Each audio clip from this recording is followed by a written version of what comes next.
we're going through. Right, okay, so Richard Hall said, what are the pages for the lessons? The pages for the lessons are, in the book, we've got page 62, lesson 56. Yes, so we've got 2 pages. We're tying 2 things in together today. That's what we're doing. So we've got lesson 56, page 62, lesson 67, page 73. Okay, so we've got those going on today. And what we're doing is we're talking about, so these are scales. These are scales on guitar, right? As the thumbnail in the video showed you. And the title is, these scales, the pentatonics, they're the main ones. They're the main skeletons of scale that we all use to learn how to solo. They're kind of like you know, like what they call them, stabilizer wheels on your bike. You know, the little wheels that go on the back of the bike when you're just learning how to ride. So you can kind of think about that. But here's the thing: a lot of people kind of think, all right, that's the only function of pentatonic scales. It isn't. Pentatonic scales are great. All your heroes use pentatonic scales. You know, the Dave Gilmour, you know, Tony Iommi, your Clapton, all the heroes, all the legends. Yeah, they all use these scales and use them in different areas. Now, what we're going to do, I'll give you a kind of an outline of what I'm going to look at. Billy Joe's here, late Billy. Yes. Billy's late again. So training wheels, that's the one. Training wheels. So the thing is, what we're going to do is first, right, when somebody says to you, or there's a song, you've got a backing track and it says backing track in G, backing track in B flat, backing track in F, backing track in C minor, backing track in A minor, all that stuff, yeah, or a song in those keys, any key. You shouldn't be scared of a key, right? What we're going to do is we're going to use this idea. Well, first thing we're going to do is we're going to find notes on the E string, yeah, on one string first. So we establish where the tonic is, and the tonic is the foundation note of the key. If you imagine, and if I play it actually for you, let me just see about. I think I've got that bit of a dirty tone on there because I was just. I'm in a little bit of a wail on some notes. Let's have a look. Oh, that's the wrong one there, Ricky. So let's go there. Let's have a look. Right, okay, so what we're going to do is we are going to look at this E string first, okay? Now, the reason we want to look at the E string is because we're looking for the tonic of the key, right? Now, the tonic, people get the tonic of the key and the root note mixed up. The root note is about the chord, scale, or arpeggio. So the root note, so if I said to myself, I'm in the key of G, then that G note there, yeah, is the tonic of the key. And that basically means that note there is the first note that we build the scale on, that we make the chords from that scale. So, and when I do that before, when I've done that before, you can see that these are different chords. This is the L7 grid. There's the L7 grid there in G. So the thing is, that's always going to be home, because what we're dealing with here is how chords move to each other. But when I talk about it being a root note, so it could be that it's the root note for a scale. So there's the G major. It could be the root note for a chord. It could also be the root note for an arpeggio. Okay, so the thing is, what we've got is we've got those three elements of pitch. That's the way I think of it. There's only 3 ways that we have pitch. Yeah, we have chords, scales, and arpeggios. Chords are clusters of notes. Scales are single notes. And what we can do is we can take the chords and we can disassemble them, we can break the chords up, and we can turn them into scale-like structures where we just play one note at a time in a sequence, and that gives us an arpeggio. Okay, because that's what arpeggio means. It means it's a broken chord. Anyhow, so the thing is, this here, although it is the tonic of the key, it is the root note of that chord. It's the root note of the G chord.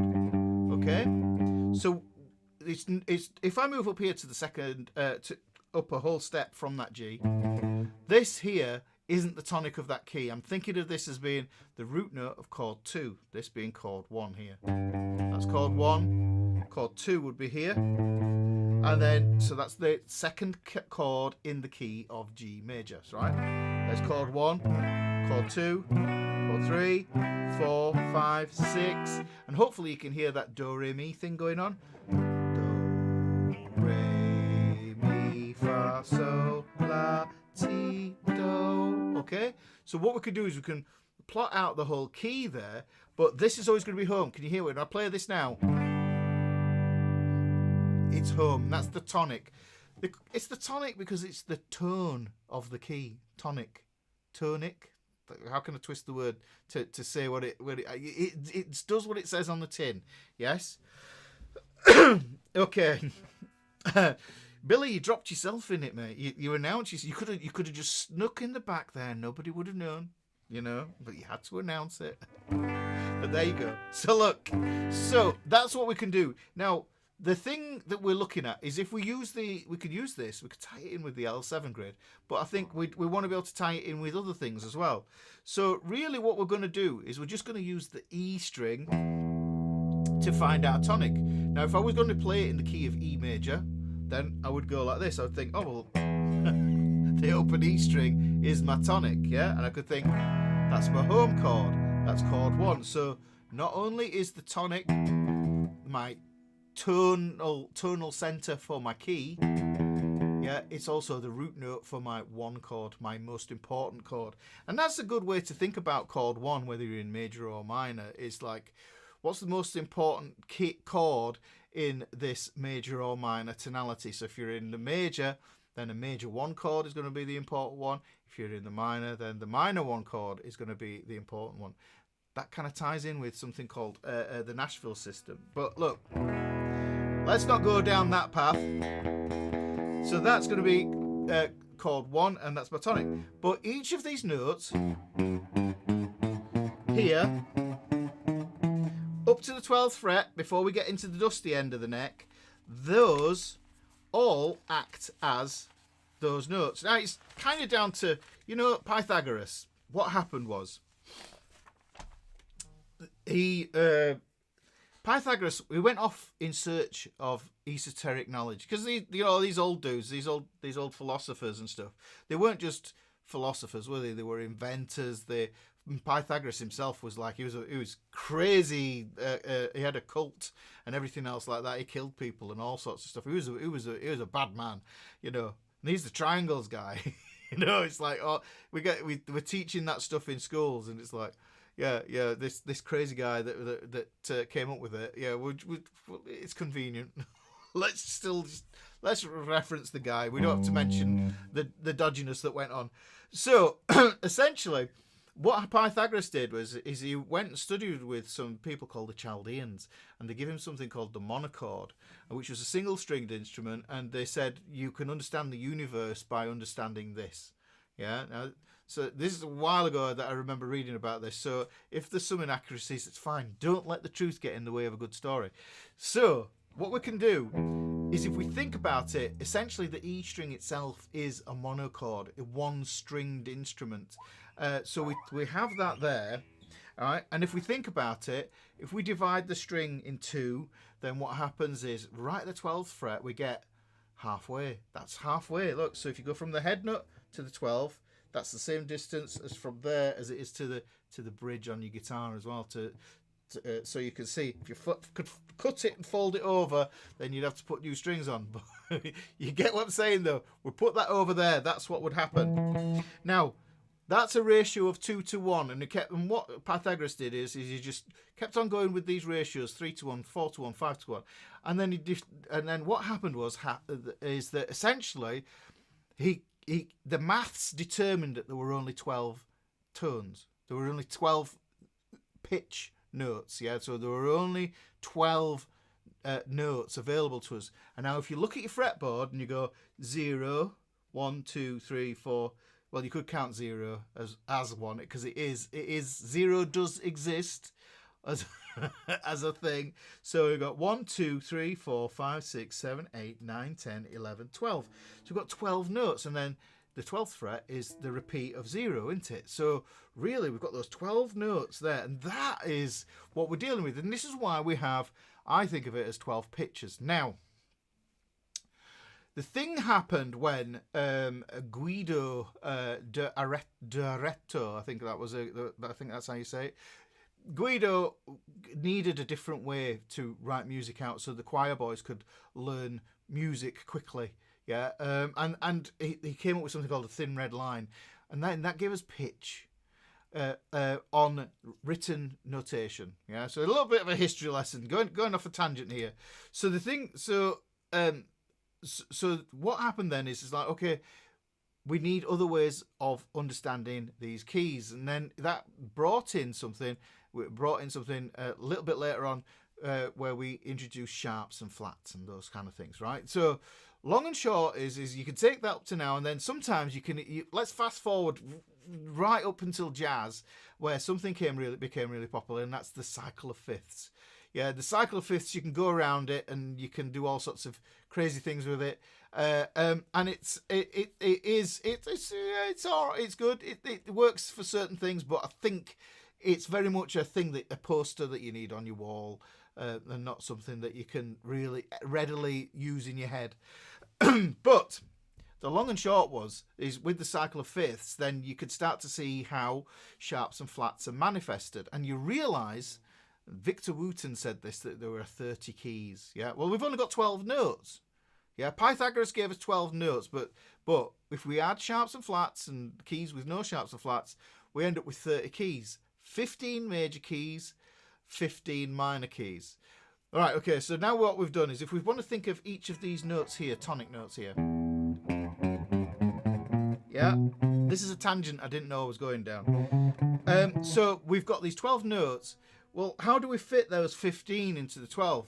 Well, what happens if you've seen any of my videos talking about key signatures? Because I think understanding tetrachords and key signatures is really important, because you get to see why are there 3 sharps in that key signature? Why are the 3 sharps in that key?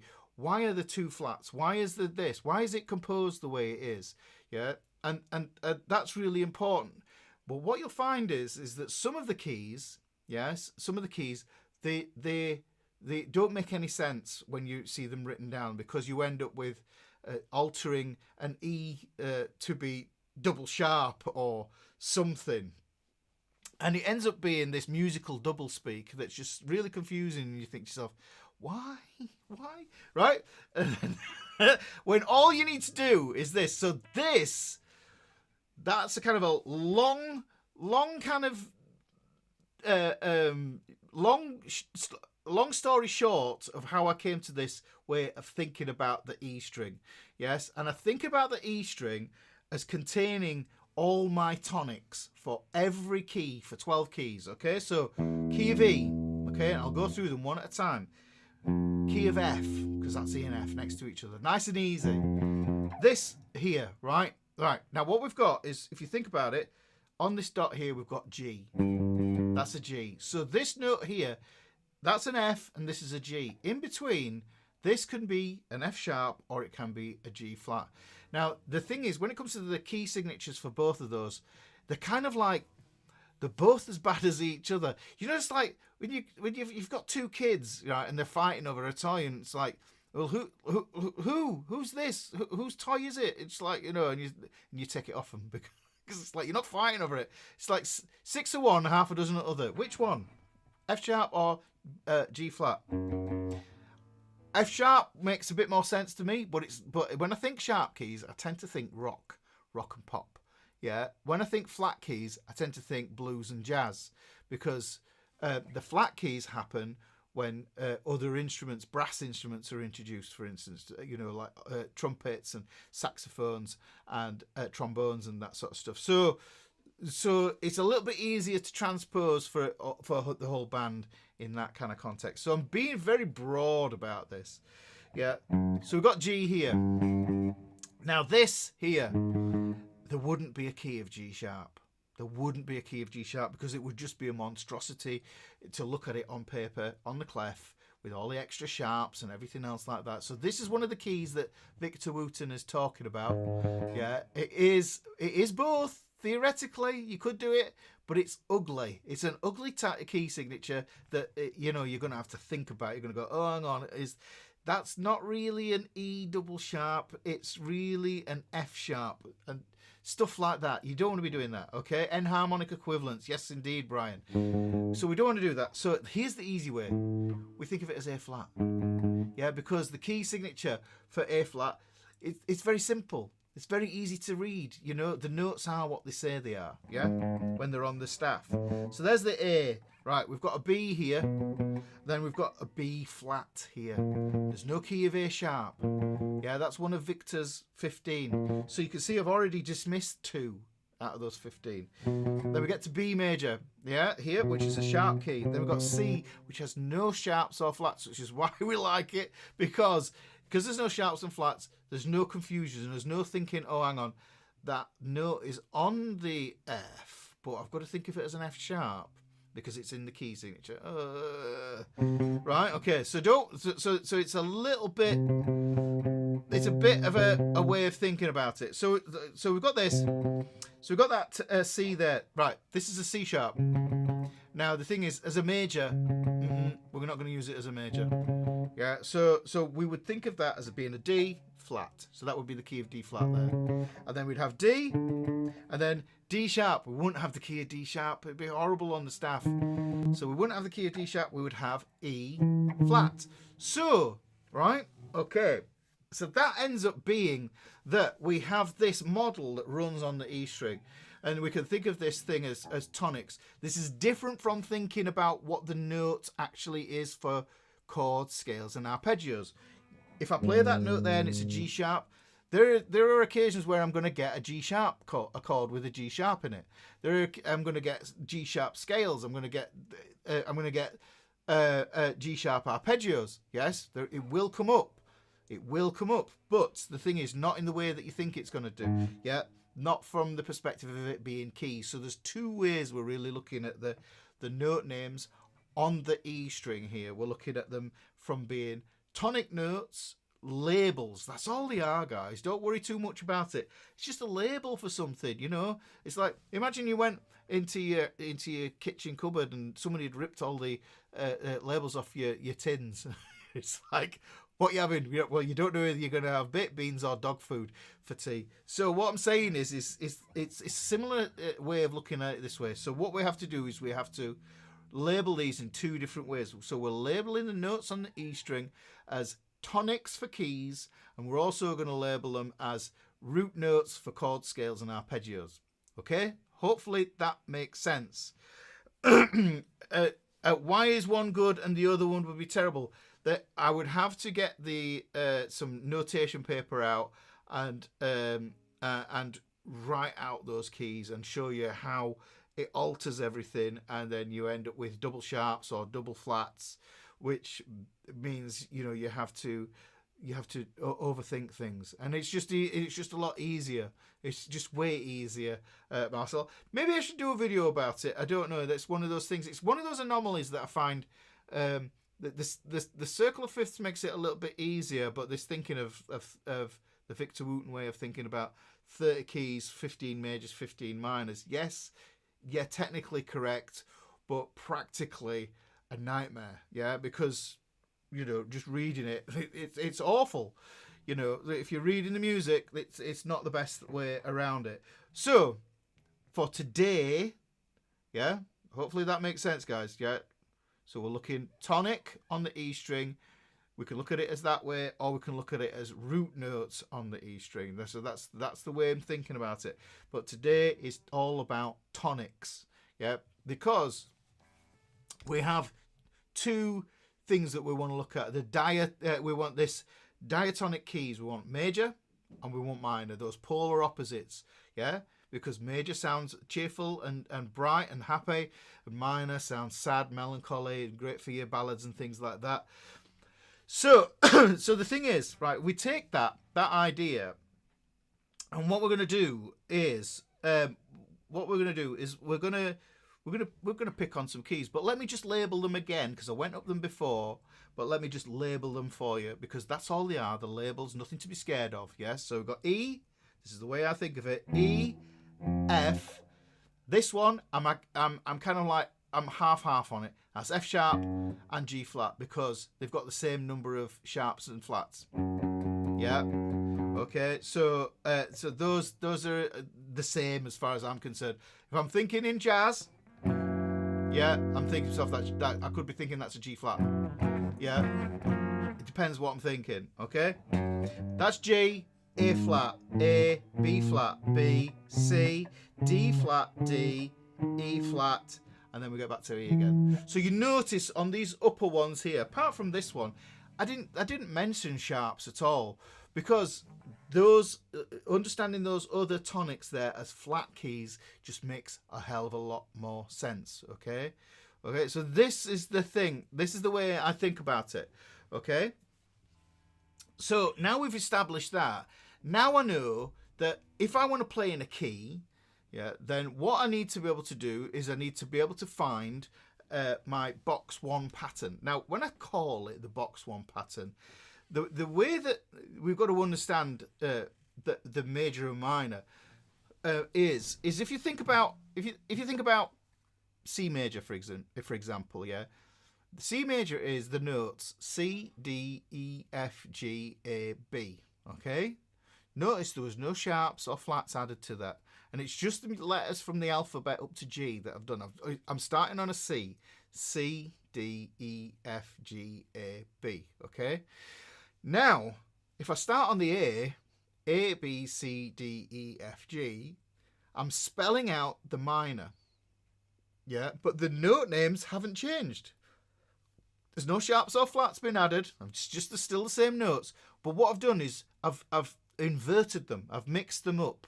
Yeah. So it's like a coin. If you take a coin, heads and tails on either side of the coin, but you still got the coin. The coin is the same thing. Okay. So you want to think major on one side, minor on the other side, but it's still the same coin. It's still made up of the same metal.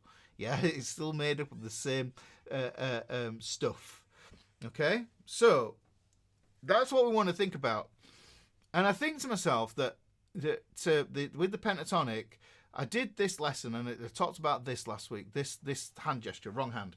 I do this hand on the left hand, that this is kind of the key to it all, really. Now, what we can do is we can think about it as this one. The box one pattern, when I call it the box one, in the minor, it is box one. Yeah. In the major, it becomes box 5. Okay. Because what we're doing is we're essentially inverting them around. I want to get, hopefully, by the time we get to the end of this as well, I want to cover the thing that when you think to yourself, all right, I've got the minor pentatonic, but what about the major pentatonic, Ricky? And you go, oh, right, well, do I have to learn a load of new box patterns? No, you don't. It's exactly the same 5 box patterns. The shapes are all exactly the same. So the box 1 pattern that we have, yes, and I'm going to do this in A minor because there's no sharps or flats. C major. Okay, so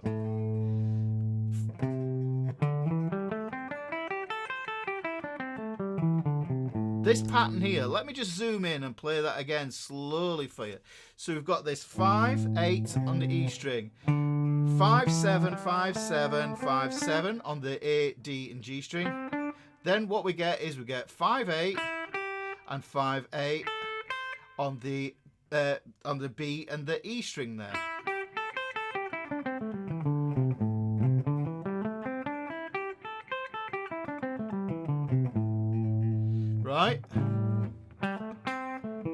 Right, so what we've got is we've got that going on there.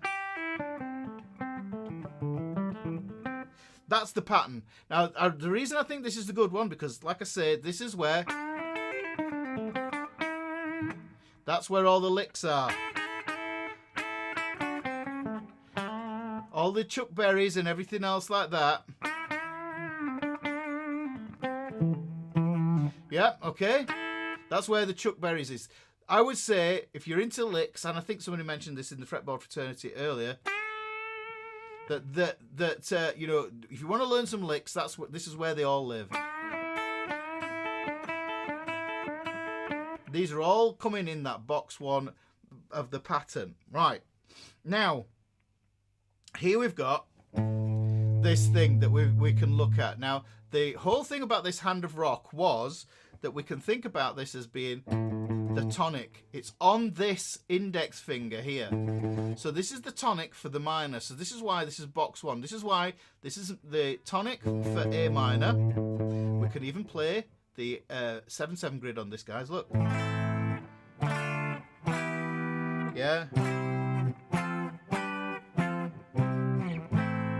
Play that there.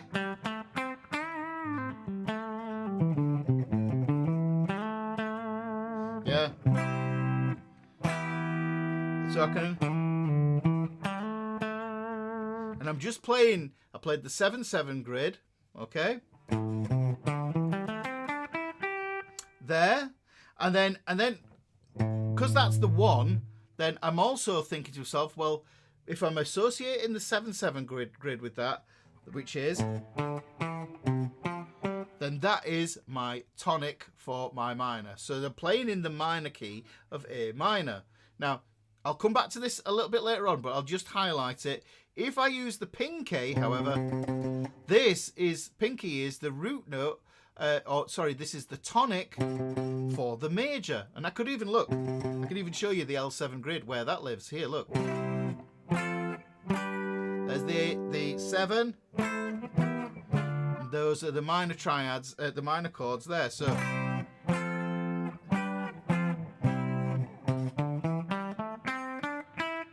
okay, but look here. If I play this C chord here, you might think to yourself that you play that box 1 over the top.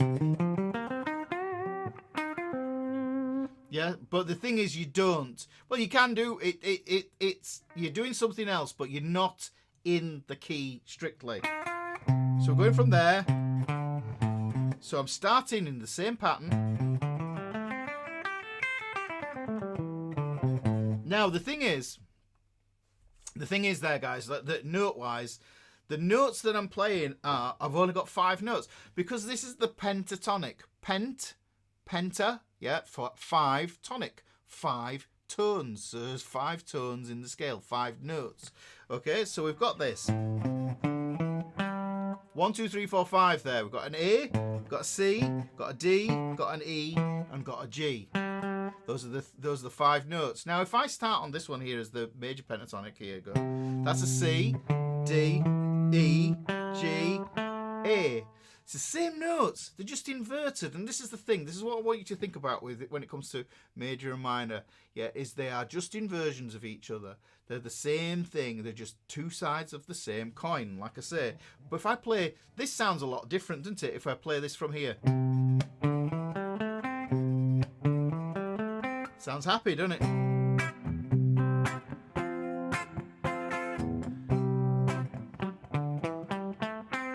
Yeah, so you can hear.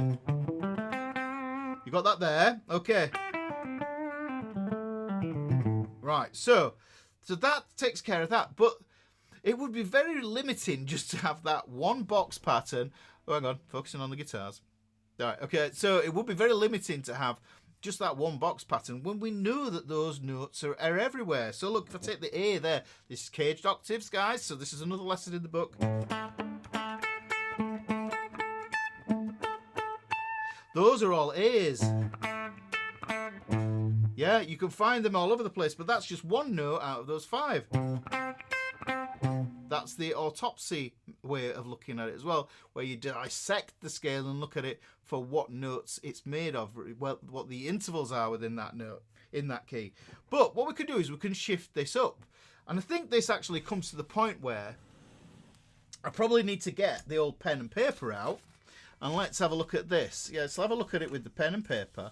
And let's put that into shot. We have that in shot. Let's have a look. Is that zoomed in on that one?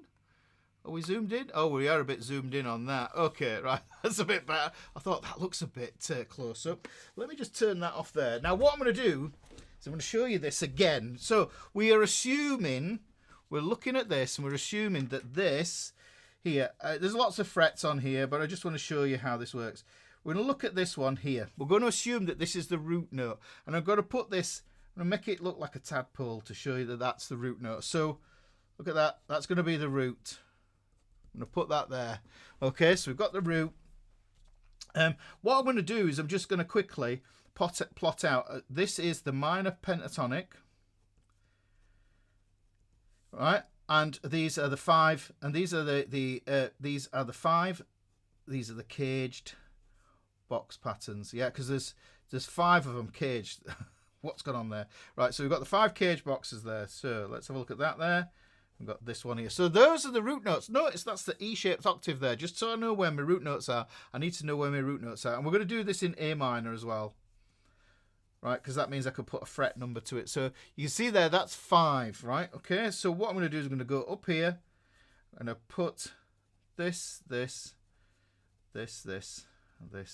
here. So that gives me my box 1 of my pentatonic pattern.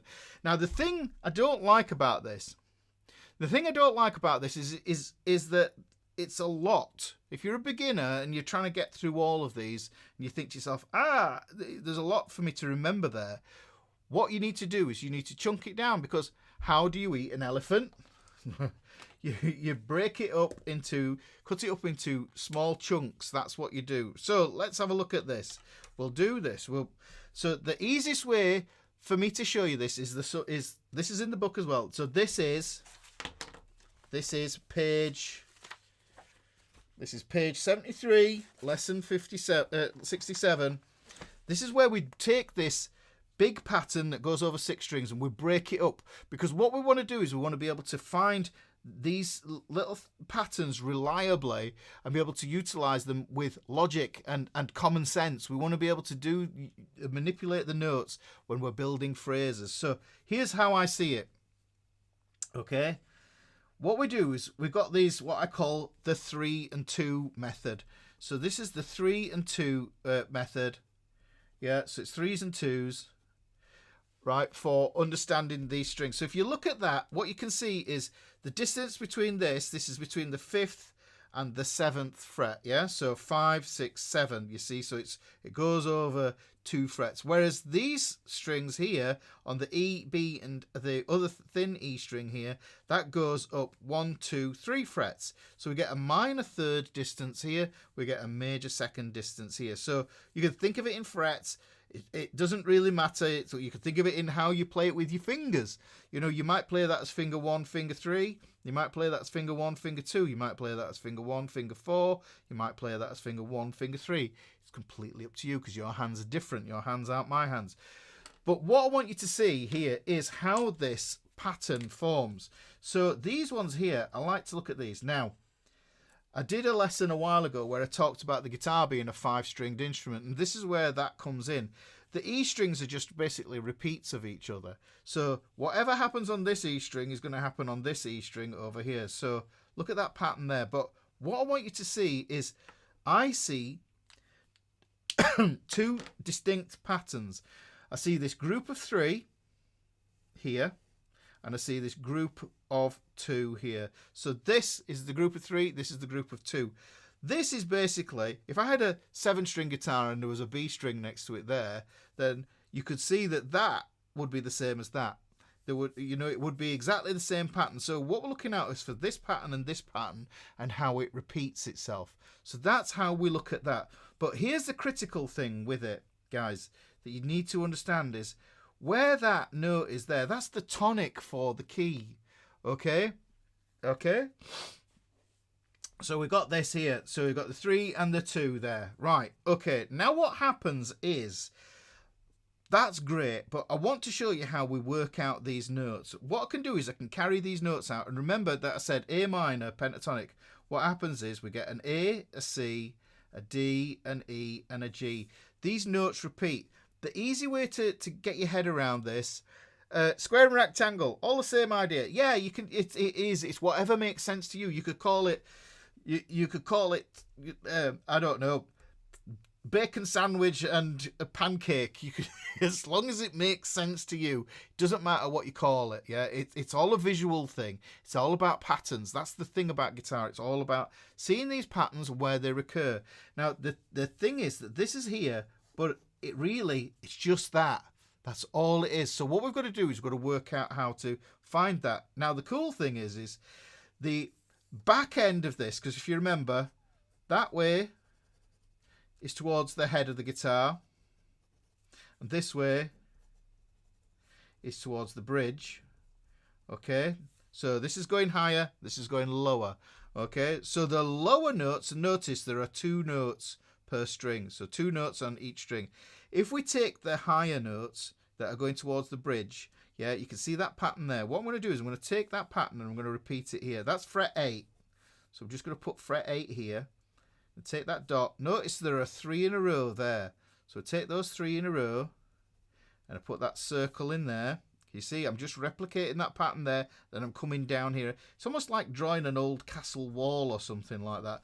So I've got that there, and I know I've got those notes. I'm not going to get into the notes because I think I could go over intervals, I could talk about letter names, but that's not important. What we're looking at is patterns, and we're looking for the patterns. Now I know, and I'm just going to flesh this out because we've got to get through these. If we take this here, this is how we end up with the next pattern. Now, here's the thing. Here's the thing, guys. Look at this. This is the E-shaped octave. Yeah? This is the E-shaped octave here. Look at how we, in the upper part here, that we end up with this note on the 7th fret here. We repeat it here. And it's on the D string. Look, so this is an E shape. This is an E.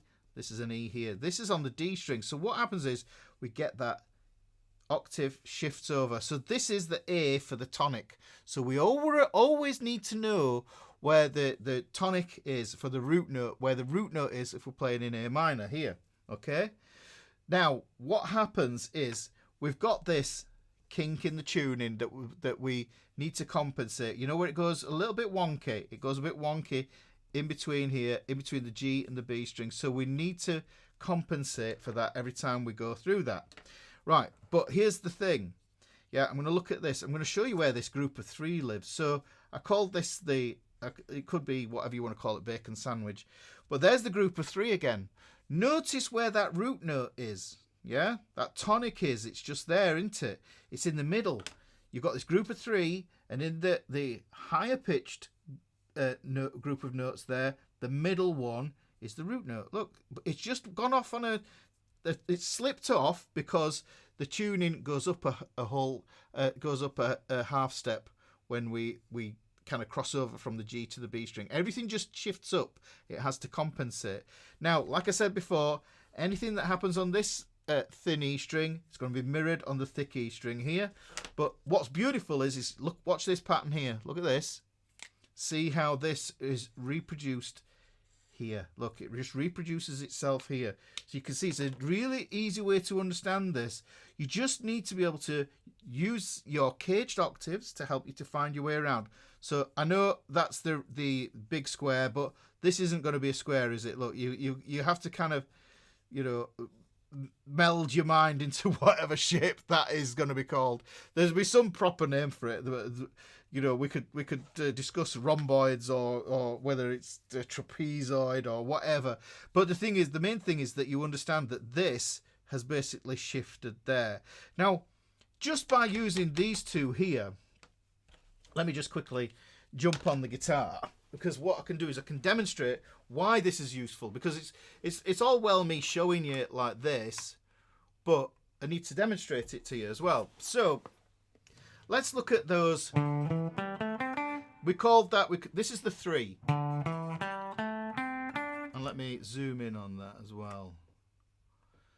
Okay, if it wants to, hang on, it's focusing on the other guitars. The other guitars are moaning because they want to get in on the action. So we've got that pattern. So you can see that pattern there. And now we've got the rectangle here. We know the root or the tonic is going to be there. It's going to live there every time. In the group of 3, we know that's going to live there. The root's going to live there. Now, what I could do, if I move up to the next pattern, which you can see that we had.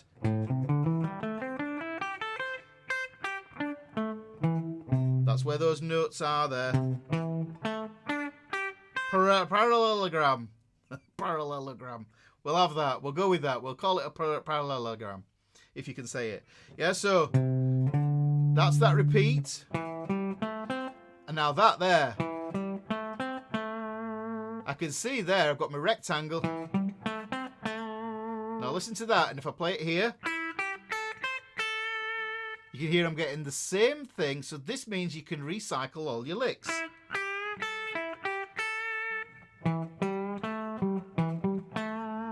So what I can do is I can...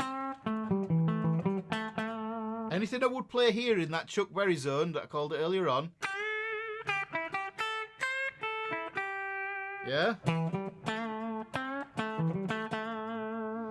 Yeah, so I can play that there. Now, what happens is then I move into that group of 3. I'm doing that compensation. So start off, look, it goes up a whole step. Yeah? And then I go compensate by moving up 1 fret. Then I go there. But the thing is, because I know it's this group of 3 and this note at the top is the root note, yeah, then that's going to be my that's going to tell me where I need to go if I want to finish my phrase. And that's the whole reason for this. The box 2 is the roadmap, yeah. The Albert King box, this one here, Thunder is. Yeah. The BB King one kind of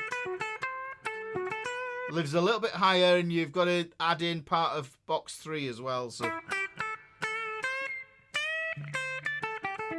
yeah, so but it does go up there. Box 2 is the road there as well. So, and the funny thing is, you it always gets me, does that. BB King's most famous song, The Thrill Is Gone, yeah, he doesn't play the BB King box in it because it's a minor blues. Crazy. So, Albert King, yeah, that's the Albert King one. So we've got that. But if we add that extra note in there, you can see that it comes from that group of 3. So I know where that lives. And that's just down an octave. I was wondering why that sounded a bit clangy.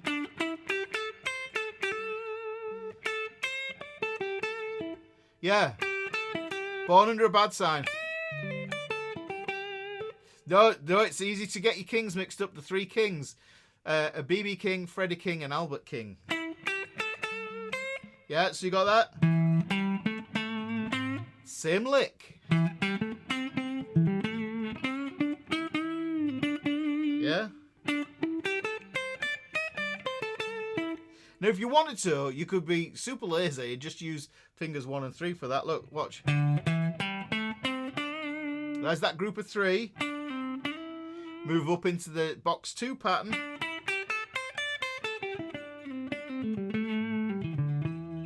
Yeah? So you could do that, you know, but you are missing out. And I will say, so the thing is, we can see how that works there.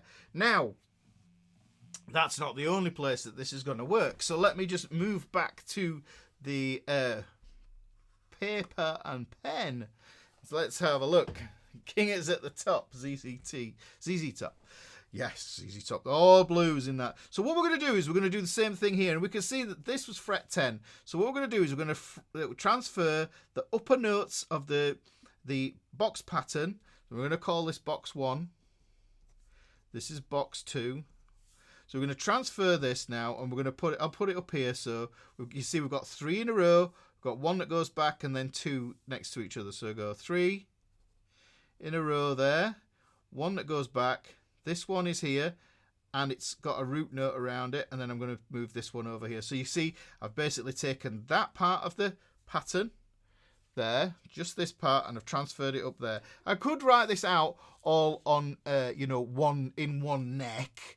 But I think that's a little bit harder to see. It's a lot bigger. So, and we don't want to, have things so that they're too big for us to see. Now, this is beautiful, is this. I love box 3 where this happens. And what we can see is, I'm going to just draw these in. This is my big clue here. If that's on the B string, that's telling me that I've got a C-shaped octave. So that puts that note there. Look, there's the C-shaped octave. So in this one, this is the E-shaped octave. The next octave shape up is going to be the D-shaped octave. Then we go back to the beginning of the acronym. So we get the C-shaped octave. This is going to be an A-shaped octave. This is going to be a G-shaped octave. You'll see it as it manifests in front of your very eyes. So there we get the box 3 pattern. Now look at this. So this is cool, is this? Because what you start to see, there's that group of 3. Look how it's just shifted over strings. Look how it's shifted over string sets. Okay, you've got that. But then you've also got this repeat of this note here. Yeah, that's just that mirrored. This is the mirrored one here, right? Now what's happened is we've got the wonk in the tuning again here, haven't we? Look, so let me just draw that around there. Not my best drawing, but got that wonk there. Now look at what's happened to our rectangle. Yeah, we've got a rectangle there. Now look, you see how it's that is definitely a parallelogram. Yeah, so that is definitely a parallelogram. You can see it's that, but it's just a wonky rectangle, isn't it? It is. It's just a wonky rectangle. This can be a little bit tricky to get under your fingers. I will say that, you know, you've got to put practice and put some time in on working these ones out. But that's going to give you that one there. Now, the thing about this is you're starting to get into really interesting areas now. Each box pattern that you add on enables you to get into another voice of the guitar neck, you know, so you've got low sounds, high sounds, so you've got all that stuff going on. While I'm here, I'm going to do the same thing here. I'm going to transfer this over here. So that's the 12th fret. I'm going to say that's the 12th fret. So we've got 4 in a row there. I'm just transferring that over. You see the second one here on the A string, that has got the circle around it because that's denoting that it's the root note, and it's also the tonic if you're in A minor. So let's look at the shape that we get here, and then we get this one here, and we get this one here. And you can see it looks like a D shape because it is a D shape, because the chords are hiding there as well for you. They're just waiting. And this is going to give me box 4. Now, look at that. That lower note there, I can make an assumption with this. Hopefully you can see this. And this is the way I see it. It's like as soon as I see that, I think, well, that's a root note. Where does it fit in this plan? Where does it fit in this plan? It could either belong to part of that or to part of that. So of those two patterns, and I'll just show you which one it belongs to. It belongs to that one there. Look. It's exactly the same thing. Look at that. So you got this one here. We've got that E string again. So hang on, we're just repeating that there, aren't we? So we take that there, and I've got 3 strings left. Oh, hang on, we can pretty much guess what's going to fire in here. Yeah, and we can put that in there. It's kind of like Tetris. It is like Tetris. It is, and this is the thing. We've got to just move it across there, and it's all because really we're using the logic of the fact that the guitar is tuned for the most part in perfect fourths. So because it's going across in fourths that way, yeah, apart from between the G and the B string, which is tuned in a third, then, you know, we can work this stuff out, yeah, quite easily, because it's just patterns. They just move along and they follow themselves. You know, like some people like to tune in perfect fourths, and then you don't get any of this. I like this variation personally. I like the variation because the shapes get broken up. If you get the same pattern, then you start to become really pattern based, and you start to sound a bit boring, I think. So 15, let's just replicate this. Now, here's the thing, guys. 15, if you think about it, 12 is the same of 0. Jen's Plath, you can play them anywhere, but then you are in another. Yeah, of course you can. Yes. Yeah, you move these positions. This is what you do. You pin them on these. The positions these, you could put this box 1 at, yes, Marcel, you could put box 1 at the 8th fret. You'll be playing in C minor pentatonic then. These are completely movable, and I'll show you what I'm talking about. So I'm going to take this bit of the pattern here. Now this is the one that I think looks like wardrobe doors. You know those old 1970s wardrobes that you used to get, you know, with 2 double doors? because the thing is, for me, it just looks, you know, like it had 2 doors in it, like that. It's symmetrical. Imagine the doors and they open up like that. I don't know if that makes sense. It's just silly. It's the way I understand it. Now, what I'm going to do is, out of that pattern there, notice that I had that root note that I'm going to carry over as well. This is what was what I was on about. This was the A-shaped octave in there, helping me. Now what I've got is I've got a G-shaped octave to help me in there. Now I've got those octaves established. What I can do is I'll look for that one there. Well, where do I find it in my 2 shapes? Because I've only got 2 shapes to remember here, guys. Only got 2 shapes. And this is a good way to think about it. What is Tetris, John? It's like, did you ever have... I bet you played Snake on your phone. Tetris is that game where the shapes are coming down from the top and you've got to make them fit into each other, and then if you make a full row then they disappear, and then you know, but if they all stack up you lose. So that's the one. Very much an anxiety sort of game experience. Now look, here you can see this is the same as this, but look, we're a string missing because we've only got 6 strings. If we had another string here, right, it would be a thin A string. Would probably be about 5 gauge, something like that. And we would have another blue line here, but we don't. So what we're going to do is we're going to do this thing that I call it the wraparound. So if imagine it that is the same as this, and we continue that pattern over onto the A string there, then hopefully that makes sense that we're doing that same thing. Okay? Or if you imagine that this is the B string, yeah? And like I said to you before, if this was a 7-string guitar, when you have a 7-string guitar, the 7th string is a B string, yeah? So the 7th string is a B string, which is why, you know, battle ends and down goes Charles's father is really important. Battle ends and down goes Charles's father, the top there. So it's really important for that, so you can understand it. So that is half of that's mirrored into half of that. It's a bit quantum, you know, a quantum particle. It's like Lost with Caged Octaves, Genster.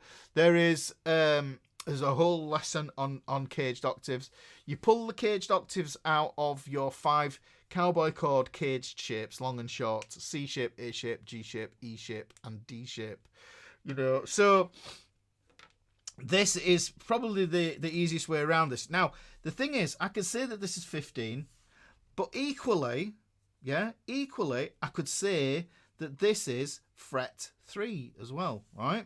And if it's fret 3, this is fret 17, but it's also fret 5. And that will be born by this idea, because I want to show you this. This is the thing, you know, that I want to show you here, that this... another colour, deserves another colour. We have one spot where the pentatonic is just a line all the way across, yeah, and that's in box 1, which is why box 1 is an easy one for us to remember. If we look at that there, see fret 5, it goes all the way across. But box 5 pattern, let me put this in here, box 5 here, you can see the back end of this here is the beginning of this. So what we've done is we've gone from this one to this one. Okay, so sorry, from this one, this connects onto this one. This one connects onto this one. This one connects onto this. This one connects onto this. So it goes round and round. Let me play them for you just so that you can see them. Okay, so we've got these here. Let's have a look. Put this on here. So what we've got box 1. Now we've got we'll call it, I'm going to call them 3s and 2s because that's the way I've been calling them that for so long. So there's the 3, here's the 2. Okay, yeah, the pentatonic equator. Yeah, so you got that. Yeah, I did a lesson about that a long time ago. Right, so you could, if you can get it as a chord, they're interesting as chords, and I use them as chords as well. Look, let's just show you. This is the thing about these pentatonic patterns, that I like to play these little pseudo quartal chords, and I'll play 6/9 chord here. So you get really sort of jazzy things.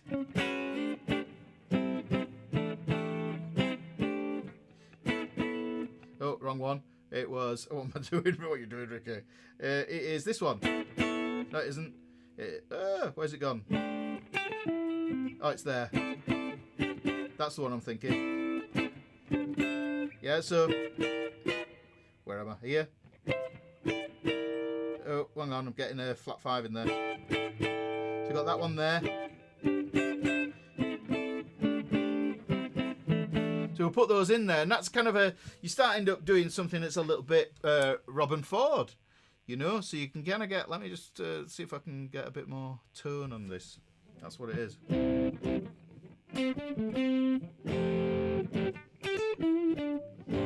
So you get the chords, and you just put them in. Put the chord in. So the pentatonic boxes do lots of other stuff as well, but... Like I was saying, not happy with this guitar tone today. What's going on? Something's happening with the tone. So, but what we've got is that pattern there. Now the next pattern, and I played it earlier on. Yeah? Play that there. Now if I look in my next pattern, can you hear that there, guys? I'll go down here. Same pattern, look at the fingering. Move to the 10th fret. Same pattern. I know my root note's going to be here. Yeah. Yeah.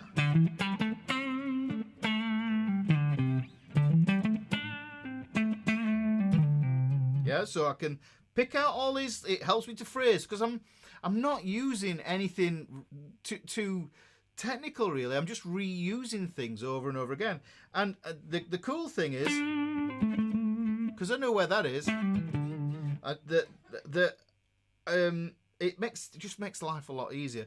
The thing I wanted to point out with this is because this is on the A, D, and the G strings. Yeah. This G string is unwound, so it's going to be a little bit snappier and brighter in sound. Yeah, and then we get onto the D string here, which is wound. But these three are all wound strings. And they're thicker as well. So you can hear the quality of the tone changes, the timbre.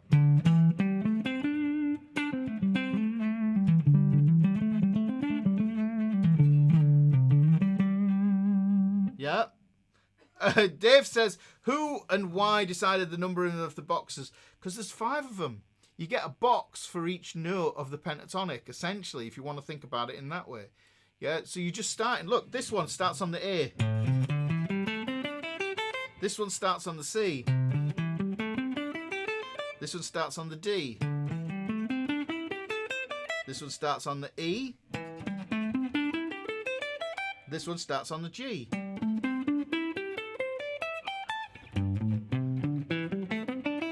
Yeah, and that's where that equator thing happens. If you want to think of it as a...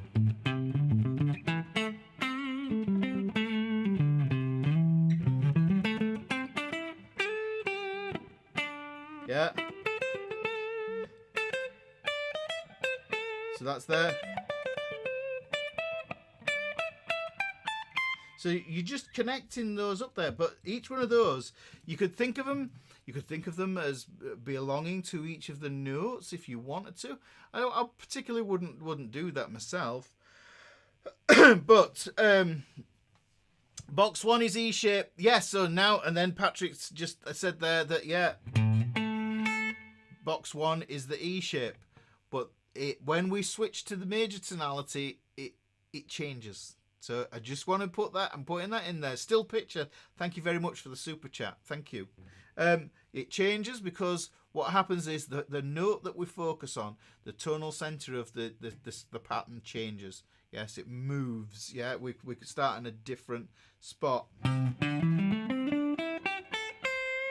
Yeah, so that was C major pentatonic in 2 octaves. All because I just basically missed the A off. I started on a different note. So there is that way of thinking about it. But I think if you just go from this idea, yeah, like I say, this is the easiest way to understand it. This hand signal. Minor. Really, I should just finish on the A to go up 2 octaves.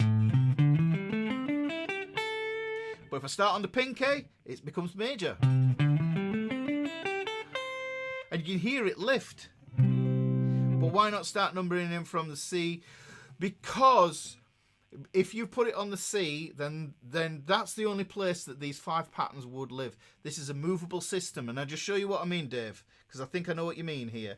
Because look, it doesn't matter which note we're starting on. This brings me back to what I was talking about right at the beginning about key. If I start on the G, for instance, here, and I'm in G minor, I play box 1. Look, I've got the group of 3. I know where my root note is. The same rules are going to apply.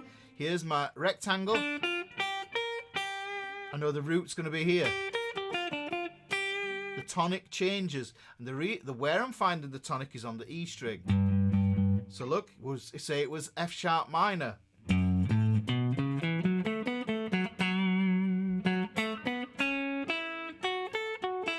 There's the big rectangle.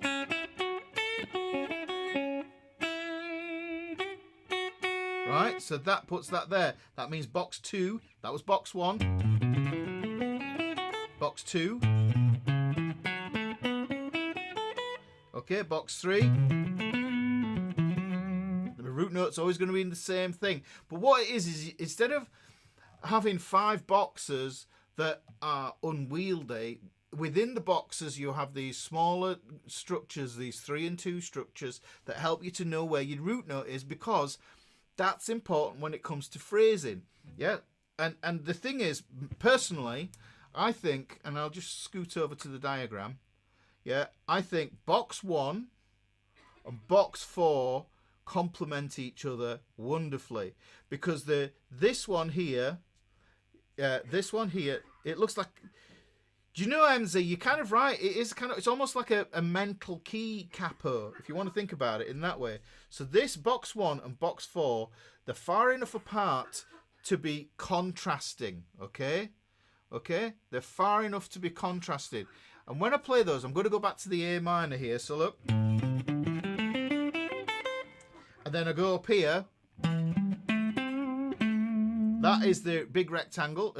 And let me just zoom in for you on this one, because I think it probably helped that a bit. So look, so we've got rectangle. Look, remember where that root note is? Same spot there. That there, right? And then I've got the group of 3. The root note's there. And then I repeat that E string.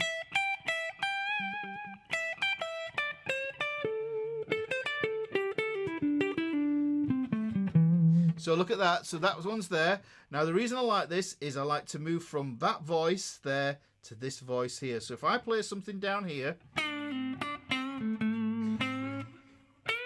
and then I move up here,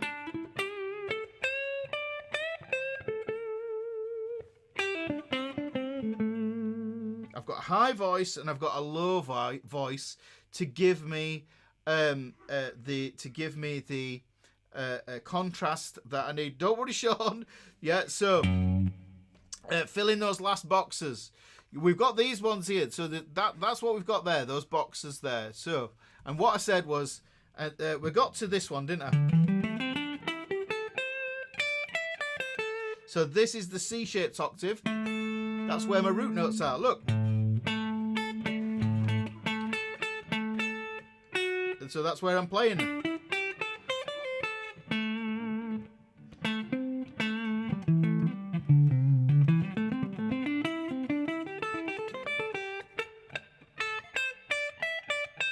Yes, we got that there.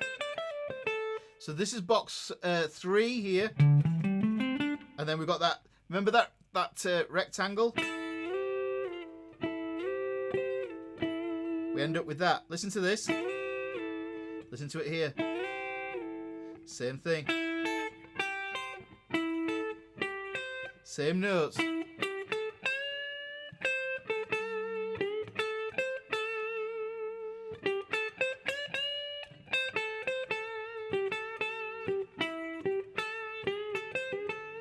Yeah? Now, so that leaves me... Now, I love this You know, and I'll show you. This is a little tip. Yeah, watch this. Look at this part of the pattern. Yeah, we get what I call a trapezoid. That's the same pattern as this.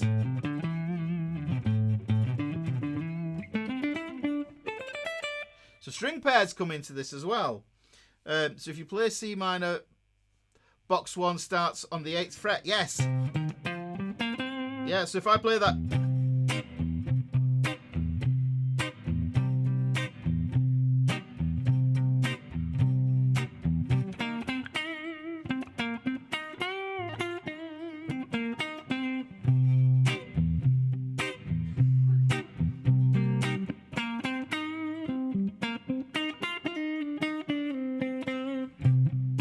Yeah, so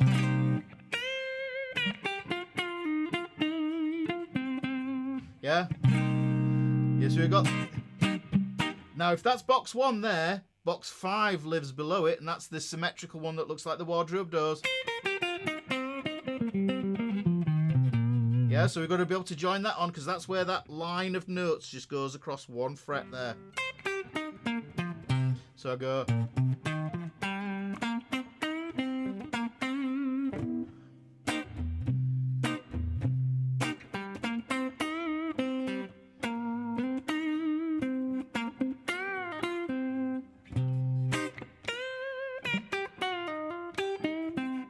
Yes, we've got that there.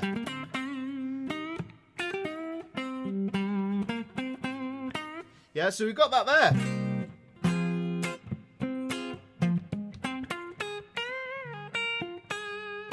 Yeah.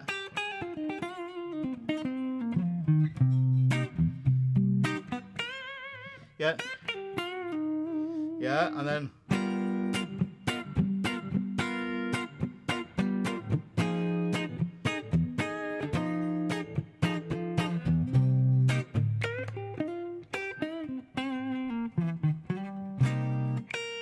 You can even, when you're playing that chord there, look, there's the chord.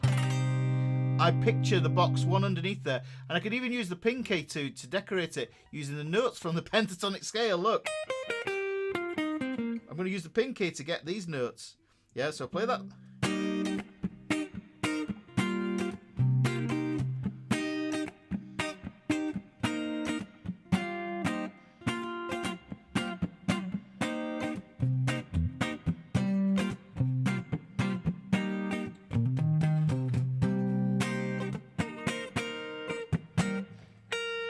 Yeah, so these they all fit into each other. So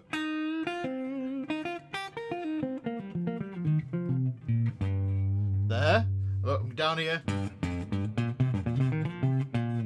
There's a 3. I quite like this one here, and I really like to dig in a bit here and do some Ponticello, it's called.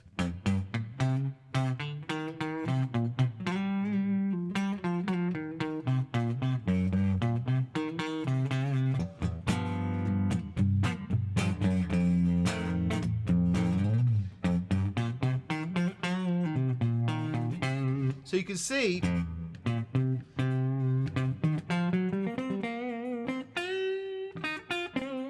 that all I'm doing is I'm joining those up, but I'm thinking 3s and 2s. I am thinking some other things as well. Okay, so it doesn't matter which one you're starting from. So if I'm thinking in minor, I'm thinking hand of rock, finger 1 starting, box 1. So somebody says to me it's in a B flat minor, yeah, then I'm gonna go there's B flat, but I'm thinking 3 and 2. Yeah, so minor 11 chord, lovely chord, one of my favourites. Oh, not with that extra note in there. I've got some more reverb on that. Okay.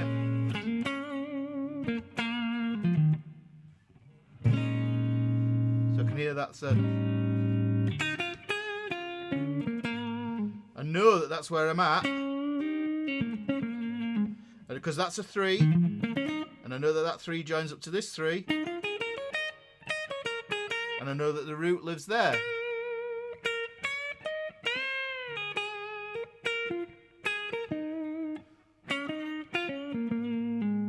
Yeah, so I just put all those on there, and it leads me in that direction. But like I said to you, the thing that we need to do then is, and now what I'll do, how are we doing for time here, guys? We've done a big one. It's a big lesson. It's been a big lesson. What I'll do is, to show you, is I will post the PDF. There is a PDF going to be for this in PDF Club. But I'll also, in PDF Club, I'll put the major pentatonics in with the 3 and 2 markups for with the root notes and the tonics where they've shifted. Because if I do it on this, it's just going to look messy. I can't put it on that as well. But the thing of it is it becomes a little bit different because I'm thinking major now for me in this A minor previously here. But remember, hand of rock. The pinky, that is now the tonic for my major. My major key would be here. Yeah, so. Yeah, so there, and for blues. Yeah.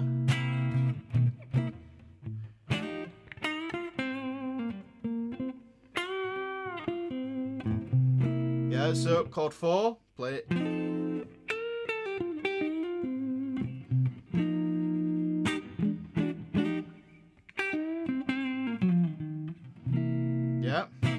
But the thing is, I've got a strategy, and all I'm doing is...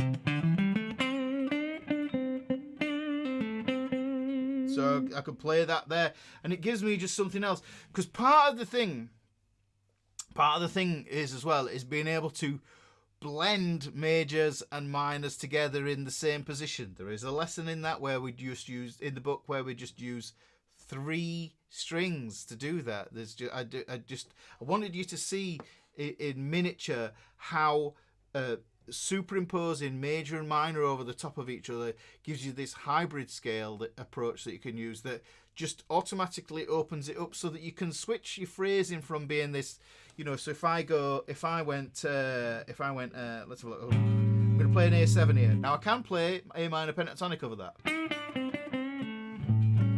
because the minor pentatonic has a flat 7. Yeah, but the 3rd doesn't sound right with it. Listen to this. That note doesn't go, because this is why we bend that flat 3rd. We bend it to aim towards the major 3rd, so it sounds like it's gonna resolve, but you snatch that away, and when you snatch that away, it leaves you devastated, which is what the blues sort of thing does. So look at this. I pulled out. You can hear how that makes it sad.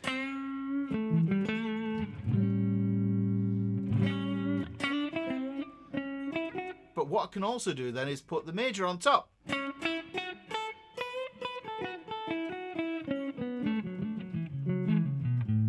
That's box 2 if you want to think of it as that. But what I'm doing is I'm thinking of it as being a box in box 1 in the major pentatonic. Because that's exactly the same, but my root note is now there.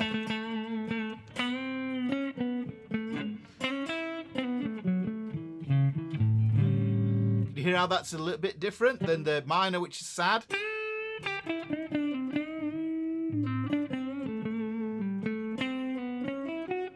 Then just give it a lift. So it's always that thing that we're playing around with. We're creating tension. We're releasing tension. You know, and that's the game, guys. You don't need many notes to do this. It's how you move from one note to another, and that sort of stuff. So really, I think we've probably hit as much as we're gonna need to get on with this. Have I covered everything? I think I covered everything in this. I think I have. So, like I say, I when I'm going over this, I was thinking to myself, you know, I could, you know, tie loads of other lessons in with this one, because these pentatonics, but understanding them in this way just gives you manageable chunks you can work on, you know. And instead of, like I said, this is the whole element this is the whole elephant, guys. Yeah. So focus on, you know, this part of the elephant. Box 4, just that shape there, that group of 3 there. Yeah, just focus on that bit. And then you say to yourself, okay, next day I'm going to tackle just the rectangle bit there. Just get used to it. And what physical challenges you might have to, you know, work your way around. You might find that, oh, that's tricky for me or whatever, but if I put it in a different area, it might work for me better, and that becomes the thing that defines your style or your sound or whatever. Jen says, I believe that the equator is where the right hand side of box 1.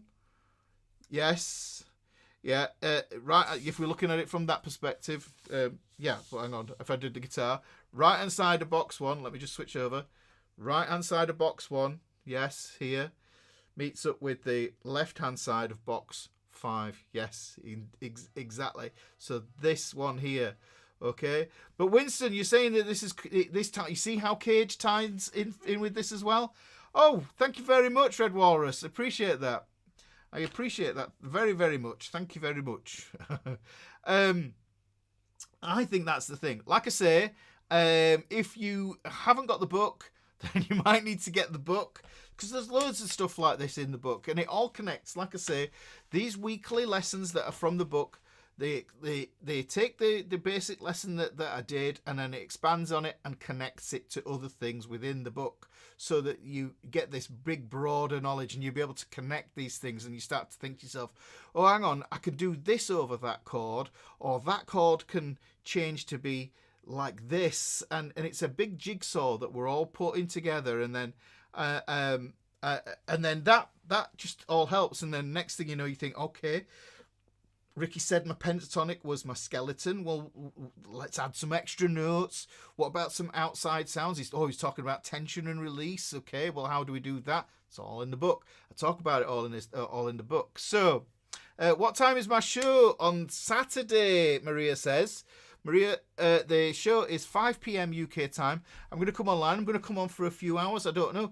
We'll see how long I can go. You know, I've got a folder full of screenshots of questions and stuff. So what I'm going to do is I'm going to tally them all up and see if there's like 5 questions that people have asked all on the same topic, then, and I can cover it, then that'd be great. And we'll get into that. It's not going to be.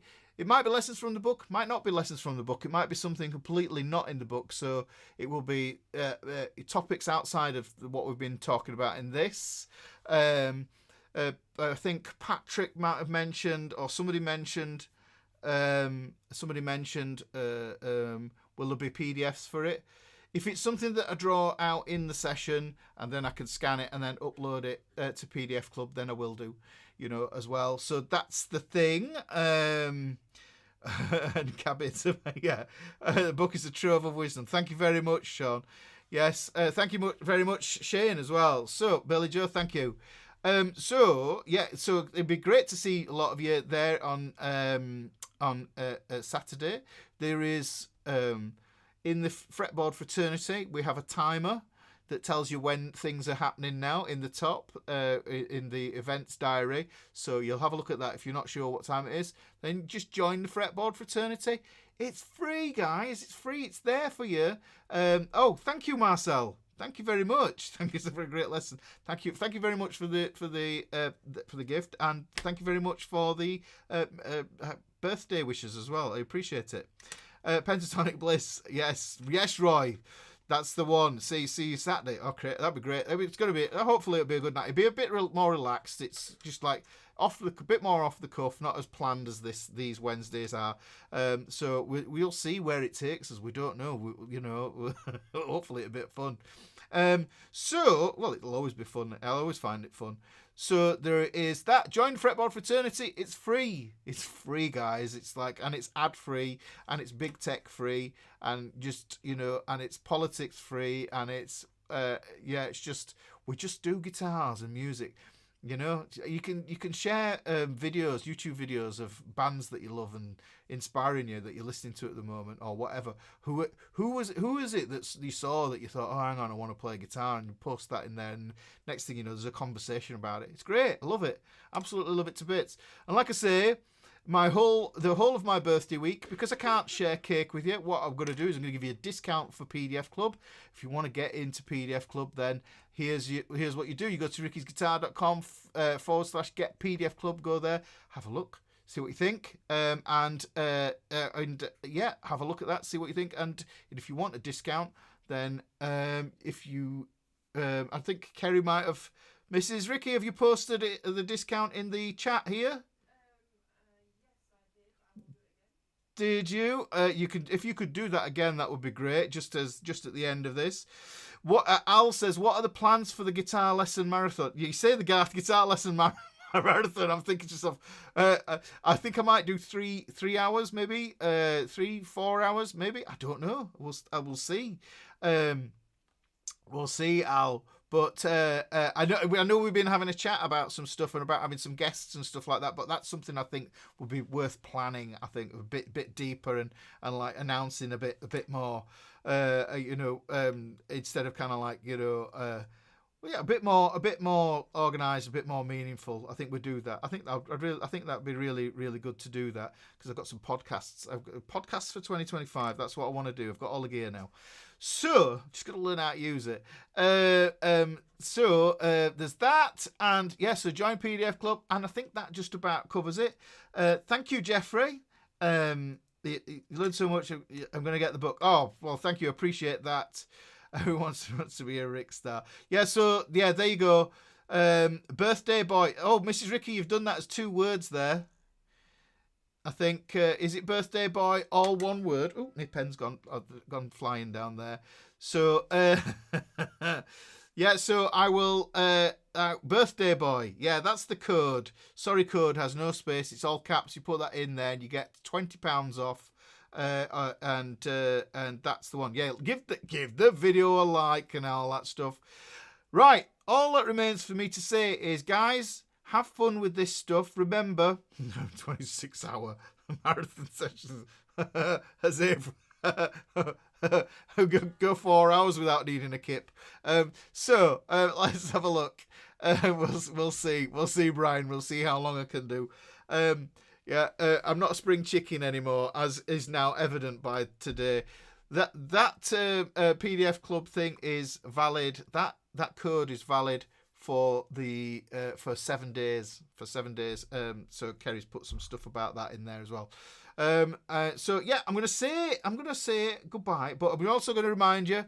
Yeah, I do every week, telling you. Yeah, just pick up the guitar. It is your friend, yes, that will not back chat at you and give you grief. Yeah, right. It is a source of comfort and solace in the world. Yes, because sometimes I'll put the distortion on and I will rock out and I'll play some really dirty heavy metal. But then sometimes I'll mellow it out. I'll play some blues, and then sometimes I'll play some jazzy stuff. And then sometimes I won't bother with the electric because I want to play acoustic. And this is the beautiful thing. And this is why having lots of guitars is good. Yeah, it's like, you have all your guitars and you can switch around between them and you can change your mood and you can go, all right, yeah, I feel in an acoustic kind of mood today. I just need to do that. And this is the thing. Yeah, so it's there. It's therapy. It's therapy. It keeps the old brain going. It keeps the fingers moving. Yeah, and the thing is, it gives you something to focus on, and I think that's great. Other than,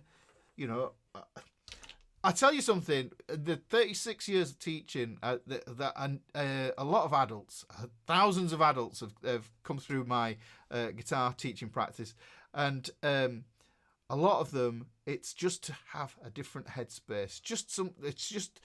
Think about something else other than work, something else other than, the car needs new brakes or whatever, all that sort of stuff. You're doing it for you. So that's what I'm saying. Okay? That's who you're playing this for. I'm just reminding you that you're learning to play guitar for yourself. And the thing is, there is no destination. It's just the journey. Yeah? You're never going to finish it. You're never going to be perfect on guitar. Nobody is. Yeah. Nobody ever gets to the end and go, oh yes, I completed guitar. Do I get a medal now? No, nobody gets a medal. Yeah. The thing is, playing it is the reward itself. So the thing is, I'm saying to you is, remember who you're playing it for. Keep playing it in that the thing. Don't compare yourself to other people who you might know that play guitar and you go, oh, I'll never be that good or whatever. It's not about that. It's not about that, guys. It's a tool to help us to cope with life. That's what, really, I think that's what it is. Saved me. And so that's what I'm saying. So on that note, we've hit 2 hours on this, guys. I'm going to go now. So and I think I'm going to have a drink. Thank you, everybody, very much for all the super chats. I really appreciate that. And I will see you next week. Look after yourself and look after each other. Take care. Good night. Bye-bye.